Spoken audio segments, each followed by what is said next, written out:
आज मैं आपको रेनबो पार्ट 2 का chapter number 3 a pinch of snuff का ऑब्जेक्टिव क्वेश्चन कराने जा रहा हूं। उसको ध्यान से आप देखेंगे क्योंकि ऑब्जेक्टिव क्वेश्चन आपसे 12 में पूछे जाते हैं, इसी को ध्यान से देखना है। तो पहला क्वेश्चन दिया है कि यहाँ गैप दिया है डॉट डॉट, उसके बाद दिया है has retain a pinch of snuff, यानी किसने लिखा है बाबू? तो महात्मा गांधी तो लिखे नहीं हैं। लिखे कौन हैं? तो मनोहर माल गौनकर। तो फर्स्ट का जो आंसर होगा वो होगा मनोहर माल गौनकर। क्लियर? चलिए क्वेश्चन नंबर 2 के तरफ बढ़ते हैं। ऑब्जेक्टिव नंबर 2 कह रहा है कि अ पिंच ऑफ स्नफ इज, अब यहाँ दिया है अ शॉर्ट स्टोरी, आगे दिया है a drama, an essay, a novel. आपको इसको पढ़ाते समय मैं आपको बताया था कि यह न ड्रामा है, न एसे है, न नोवेल है, बल्कि यह एक शॉर्ट स्टोरी है। याद रखेंगे कि यह पिंच ऑफ स्नफ एक लघु कथा है, यानी शॉर्ट स्टोरी है। क्लियर? क्वेश्चन नंबर 2 के तरफ बढ़ते हैं और क्वेश्चन नंबर 2 को देखते हैं। कह रहा है Nannu Kaka was coming, Nannu Kaka was coming to the lake. अब यहाँ ऑप्शन को देखिए क्या बोल रहा है, to visit the Red Fort. क्या वो रेड फोर्ट लाल किला देखने आ रहे थे? टू सी सम मिनिस्टर, कुछ मंत्री माने किसी मंत्री से मिलने आ रहे थे। टू पार्टिसिपेट अ कॉन्फ्रेंस, या किसी सम्मेलन में भाग लेने आ रहे थे। टू स्पेंड द समर, या अपना फिर यहाँ समर का समय व्यतीत करने आ रहे थे। तो आपको बताया गया है कि वह, देखिए आप कंफ्यूज हो जाएंगे कि टू पार्टिसिपेट अ कॉन्फ्रेंस यानी किसी सम्मेलन में आ रहे थे या फिर किसी मंत्री से मिलने। तो कंफ्यूज नहीं होना है, स्पष्ट रूप से वो कहा है कि टू सी सम मिनिस्टर, किसी मंत्री से वो मिलने आ रहे थे। ठीक है, इसका भी चर्चा हुआ कॉन्फ्रेंस वाला, इसलिए कहीं आप भ्रमित न हो जाएं, इसलिए क्वेश्चन को गौर से देखेंगे।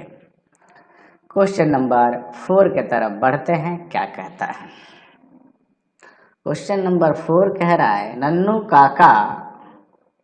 Nannu Kaka was authors. अब दिया है ब्रदर, नेबर, मैटरनल अंकल। तो आपको पता है कि ये जो नानू काका है वो जो नरेटर है, कथाकार है, उसके मामा जी हैं। तो यहाँ हो जाएगा मैटरनल अंकल। अगर कहीं ऑप्शन में याद रखेंगे, बता देता हूँ कि मैटरनल अंकल ना दिया हो, सिर्फ अंकल दिया हो, तब भी आप मारेंगे आंसर अंकल। क्लियर? याद रखेंगे, न दिया हो तब। अगला 5 नंबर क्वेश्चन को देखते हैं। कह रहा है कि Manohar Malgaonkar is an dot dot writer. Manohar Malgaonkar जो थे राइटर थे, ऑस्ट्रेलियन राइटर थे, अफ्रीकन थे, इंडो इंडियन थे या इंडोनेशियन थे। तो ये कहा है, मुंबई के रहने वाले हैं, इंडो इंडियन उसमें बताया भी गया होगा इनके बारे में। तो ये इंडो इंडियन राइटर हैं। क्लियर? आगे चलते हैं क्वेश्चन नंबर 6 के तरफ। क्वेश्चन नंबर 6 कह रहा है कि the author has complex about. जो ऑथर है वो किसके प्रतिहीन भावना रखता है? रिलेटिव्स, गेस्ट, ऑफिसर या मिनिस्टर। तो आपको वहाँ बताया गया है, एक बार बोल रहा है कि आप मैंने ये नन्नू काका मंत्री से ही मिलने आया रहे हैं, अब जबकि मैं मंत्रियों से थोड़ा सा हीन भावना रखता हूँ, है ना। तो ये आंसर हो जाएगा आपका 6 का डी, मिनिस्टर। क्या होगा? मिनिस्टर। क्वेश्चन नंबर 7 कह रहा dot was coming to visit narrator's family। तो आंसर में दिया है सोहन लाल। क्या सोहन लाल नरेटर के घर घूमने आया था, या रति राम आया था, या मिनिस्टर आया था, या नानू काका आए थे? तो आंसर आपको याद होगा कि नरेटर के घर नानू काका नामक जो व्यक्ति है वो आया है। तो आंसर आपका डी हो जाएगा, 7 का भी आंसर डी। 8 नंबर क्वेश्चन देखते हैं। कह रहा है नानू काका ट्रेवल इन, नानू काका ने यात्रा किया, किसमें किए थे? आपको वहाँ हम टिक भी लगाए थे और बताए थे। कह रहा है कि the AC class, the second class, the third class, the first class. तो आपको पता होना चाहिए कि ये यात्रा किए थे सेकेंड क्लास में, हालांकि इनके पास टिकट जो था वो थर्ड क्लास का था, लेकिन इन्होंने यात्रा किस क्लास में किया, यानी किस बॉगी में किया? तो सेकेंड क्लास के बॉगी में इन्होंने यात्रा की थी। तो इस तरह से आपका आंसर हो जाएगा बी, यानी आपका 8 का आंसर हो जाएगा बी। आगे बढ़ते हैं 9 नंबर की तरफ। 9 नंबर क्या कह रहा है? कह रहा है कि Nannu Kaka was related to the narrator as he was his Nannu Kaka was related to narrator. Narrator से क्या उनका माने नन्नू काका का जो क्या संबंध था? तो क्या वो सन था, नेफ्यू था, भतीजा था, कजन या mother? Nannu Kaka was related to the narrator's as he was nephew. क्या था? तो उनका वो माने भगना था, यहाँ नेफ्यू होता है, नेफ्यू हो जाएगा आंसर। आगे बढ़ते हैं क्वेश्चन नंबर 10 के तरफ। क्वेश्चन नंबर 10 कह रहा है कि ऑन द प्लेटफॉर्म नन्नू काका हैंडेड ओवर द ऑथर कह रहा है कि प्लेटफॉर्म पर नन्नू काका ने ऑथर को हैंड माने ओवर हाथ में दिया, थमाया। क्या थमाया? एगो बैग थमाया, और बॉक्स थमाया, या ब्रिकेस थमाया, या बास्केट? तो आपको याद होगा कि उन्होंने उस समय एक बास्केट दी हुई थी, एक टोकरी उनको किसको दिया? नरेटर को, और बोला था कि जल्दी बाहर भागो, मैं तुमसे बाहर में ही मिलता हूँ। क्लियर? तो आपका आंसर हो जाएगा 10 का डी। 11 नंबर क्वेश्चन कह रहा है कि द बास्केट कंटेन्ड, जो बास्केट था वो भरा हुआ था फ्रूट्स, फलों से, अ कैट, एक बिल्ली से, द कैश, नगद से, स्वीट्स, मिठाइयों से। तो कोई भी मामा आते हैं तो मिठाई लेकर आते हैं, है ना। तो आप भ्रमित नहीं होंगे, मामा ये मिठाई लेकर नहीं आए थे, बल्कि एक किटन का बच्चा उसमें था। अब यहाँ कैट आंसर दिया है, किटन भी दे सकता है, तो आंसर हो जाएगा बी। ये ध्यान रखेंगे, ये भ्रमित करने के लिए स्वीट्स दिया है आपको। Question number 12 the author was merely, जो लेखक था वो मात्र क्या था? An under secretary, a secretary, a clerk, none of these. तो क्या था बाबू? याद होगा आपको, जो उसमें स्पष्ट रूप से कह रहा है कि मैं एक मात्र क्या हूँ? अंडर सचिव हूँ, मैं अंडर सेक्रेटरी हूँ, उप सचिव हूँ। क्लियर? आगे बढ़ते हैं क्वेश्चन नंबर 13 की तरफ। कह रहा है 13 में कह रहा है कि नानू काका had third class ticket, Nannu काका के पास था तृतीय श्रेणी का ticket, but travel in the second class because, और लेकिन उन्होंने यात्रा किया सेकेंड क्लास में, सेकेंड क्लास के डब्बे में। क्यों? बिकॉज पूछ रहा है क्यों। ही वॉज क्लेवर, क्योंकि वो चालाक थे। There was no third class, क्या उसमें थर्ड क्लास था ही नहीं। ही लॉस्ट हिज टिकट, या फिर वो अपना टिकट खो दिए थे इसीलिए चढ़ गए थे, ऐसा था क्या।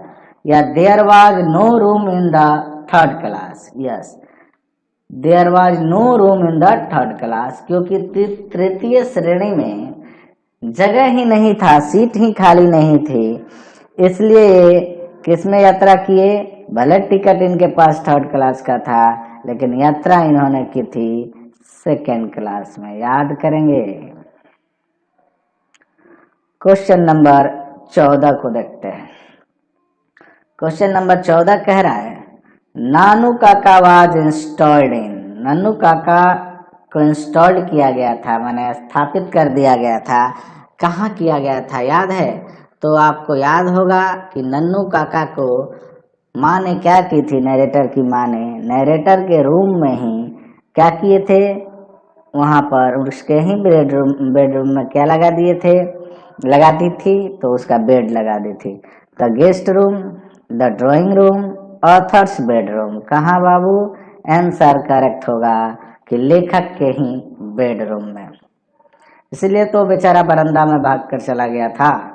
चलिए क्वेश्चन नंबर 15 कह रहा है कि Nanu Kaka in linguistic emergency always turn to, यानी नन्नू काका जब कभी भी इमरजेंसी में होते हैं, आपातकाल में होते हैं, तो बड़ी जल्दी अपने मातृभाषा में आ जाते हैं, न कि इंग्लिश बोलते हैं, न कि हिंदी, न संस्कृत, नहीं, हिज मदर टंग। और आपको याद होगा कि इनकी मदर टंग क्या है, तो इनकी मदर टंग मराठी है। ये भी याद रखेंगे, कहीं पूछ दे कि नन्नू काका का मदर टंग क्या है, तो मदर टंग क्या होगा बाबू? मराठी होगा। क्लियर? तो क्वेश्चन नंबर 16 को देखते हैं, यानी यहाँ क्वेश्चन नंबर 15 का आंसर हो गया सी। क्वेश्चन नंबर 16 में देखते हैं, कह रहा कि द ऑथर हैड टेकन, लेखक ने छुट्टी ले रखी थी। कितने दिनों की छुट्टी ले रखी थी? इसके लिए मैं आपको बताया था कि लेखक ने अपने ऑफिस से 2 दिनों की छुट्टी ले रखी थी। तो यहाँ दे रहा है 5 days leave, 3 days leave, 2 days leave, 6 days leave. तो आंसर आप मारेंगे 2 डेज लीव, यानी 2 दिनों की छुट्टी ले रखी थी। ठीक है, नन्नू काका को घुमाने के लिए नरेटर ने क्या किया था? 2 दिन की छुट्टी ले ली थी। पैराग्राफ नंबर पैराग्राफ बोलते हैं, क्वेश्चन नंबर 17 यानी 17 को देखते हैं।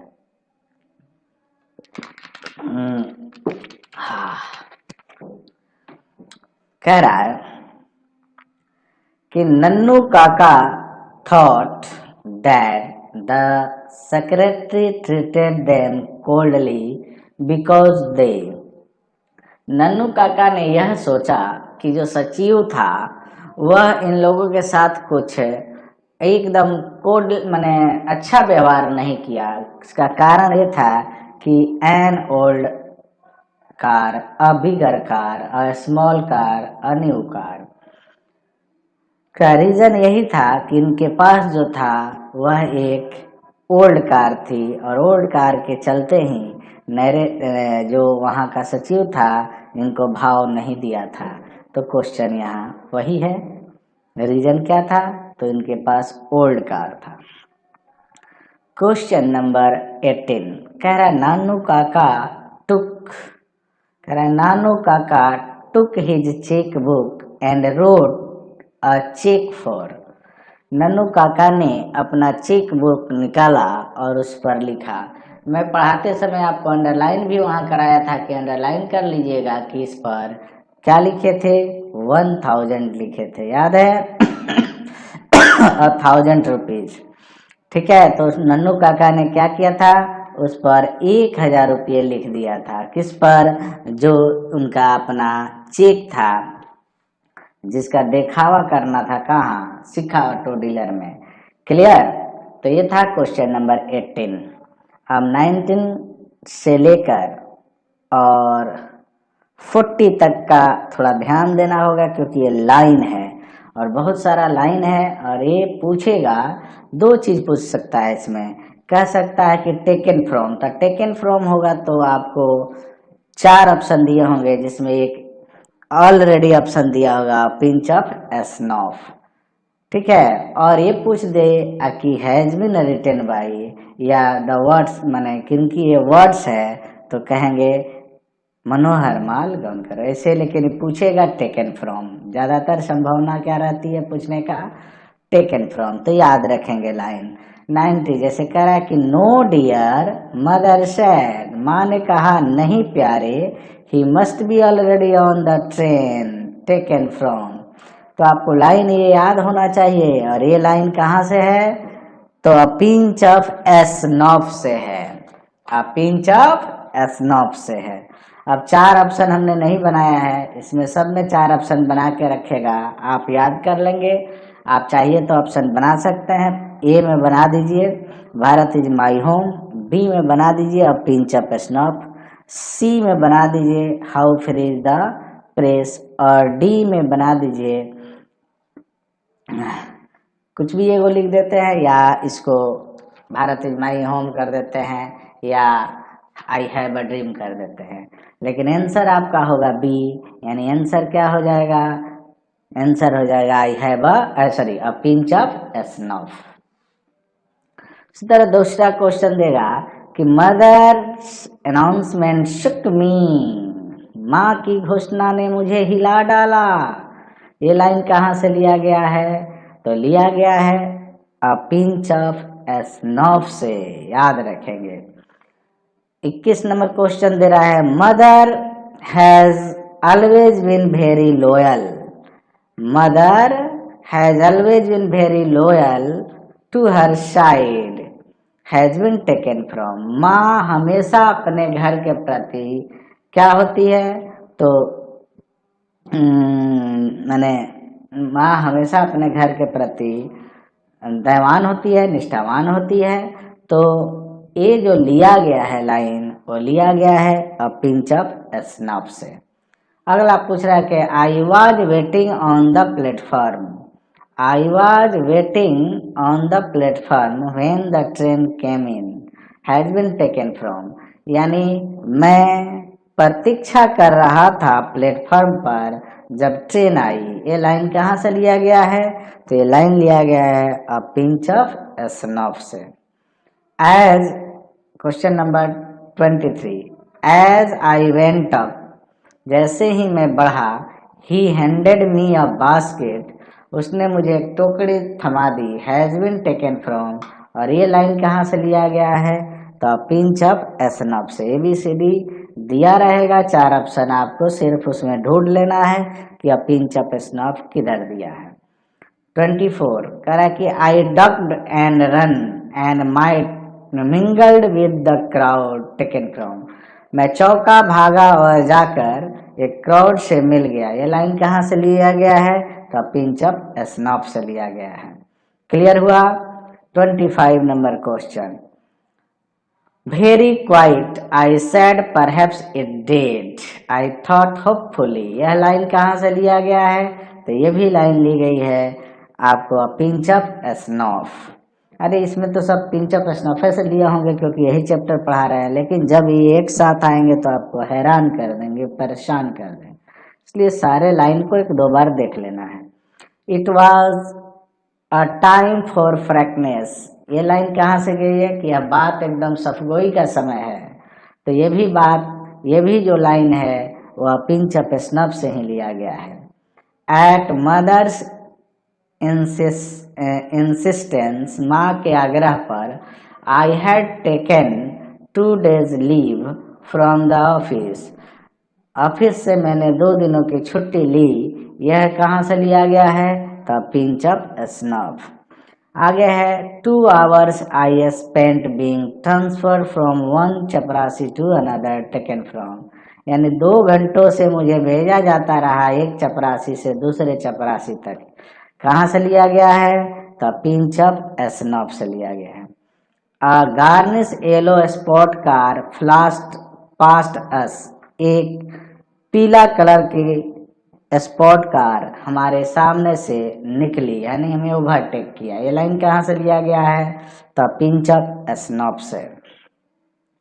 To get on foreign assignment is in the same category as getting an interview has been taken from। ये लाइन कहाँ से लिया गया है? आपका एक ही जवाब होगा, a pinch of snuff। अगला, लाला जी must have free because from the adjoining room we could just hear the unhurried guggle taken from। नहीं, लाला जी फुर्सत में होंगे क्योंकि हमने अभी बगल के कमरे में आराम से हुक्का लेते हुए सुना है। ये लाइन भी लिया गया है अब पिंच अप स्नॉफ से। अगला दिया है, I thought he was speaking in an unusual loud voice. मुझे लगा कि एक अजीबो तेज आवाज में बोला। आखिर ये लाइन कहाँ से लिया गया है? तो ये लाइन लिया गया है अ पिंच ऑफ स्नफ से। अगला क्वेश्चन है कि द स्टीडी गार्गलिंग ऑफ हुक्का in the next room has suddenly stopped. ये जो धीरे धीरे हुक्का लिया जा रहा था, हुक्के की आवाज जो गार्गलिंग की आ रही थी, अचानक बंद हो गई। यह लाइन कहाँ से लिया गया है? तो लिया गया है अ पिंच ऑफ स्नफ। लिखा कौन है? तो मनोहर माल गौनकर। अगला है laughed Sohanlal now showing all his पान स्टेन टीथ। कह रहा है कि लाला सोहनलाल जोर से हंसता है और उसके पान से रंगे हुए दांत दिख जाते हैं। हैज बीन टेकन फ्रॉम, ये कहाँ से लिया गया है? तो आंसर आपका होगा a pinch of snuff. 35 number question 35 कह रहा है the fixed grin on Sohanlal face vanished has been taken from. यानी जो सोहनलाल के चेहरे पर खुशियां थी अचानक गायब हो गई। यह लाइन कहाँ से लिया गया है? तो अ पिंच ऑफ स्नफ से। अगला, he inhaled some snuff before he spoke. यानी बोलने से पहले उन्होंने जो सूंघने ली। यह लाइन कहाँ से लिया गया है? तो पिंच ऑफ स्नफ से लिया गया है। He took out his cheque book and wrote a cheque for 1000 rupees has been taken from. और ये कहाँ से लिया गया है? तो ये लिया गया है आपको Indian a pinch of snuff से। अ पिंच ऑफ स्नफ से यानी उसने अपना चेक बुक निकाला और उस पर 1000 रुपीज लिखा। क्लियर है? अगला क्वेश्चन 38 कह रहा है कि after this demonstration of wealth, धन के प्रदर्शन के बाद, it was quite easy about the car, car लेना आसान हो गया था। हैज बिन टेकन फ्रॉम यानी लिया गया है अ पिंच ऑफ स्नफ से। अगला क्वेश्चन है कि I have just come to make a formal call he announced. उन्होंने घोषणा किया कि मैं तो अब अनौपचारिक रूप से मिलने आ गया। हैज बिन टेकन फ्रॉम, ये लाइन कहाँ से ली गई है? तो ये लाइन भी ली गई है अ पिंच ऑफ स्नफ से।